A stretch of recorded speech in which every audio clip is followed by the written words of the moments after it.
And if a kid hasn't gone to university, or if someone listening to this hasn't got the information, and they've stumbled across this podcast, but they're working in, I don't know, like the equivalent of a Wendy's or a Burger King, for example, and they just like, how do I get out of this Burger King, Scott?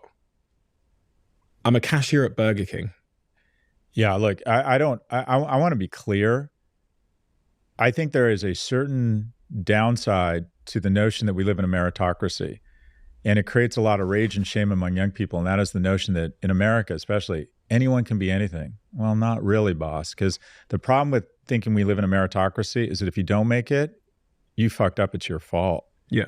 And there's dignity in every work. What I would say to someone working at a Burger King or in fast food that wants something bigger, I was on the board of Panera Bread, which is a fast food chain or quick service. They call it QSR. They don't like the term. Someone who was hardworking and showed up at work every day on time and worked with their colleagues and acted like they owned the place, probably within 2 years could be managing the place and making 60 or 80 grand a year. Now, I'm not suggesting you go all in on food, but there's always dignity in work. There's always opportunity for people who work hard and act like owners and are good people and try and look out for other people and are good managers. That might just be for you a means to an end where you're workshopping other stuff to say, how do I get to school? How do I get to training? How do I find a better job? How do I save for a 1-year apprenticeship program to become an electrician?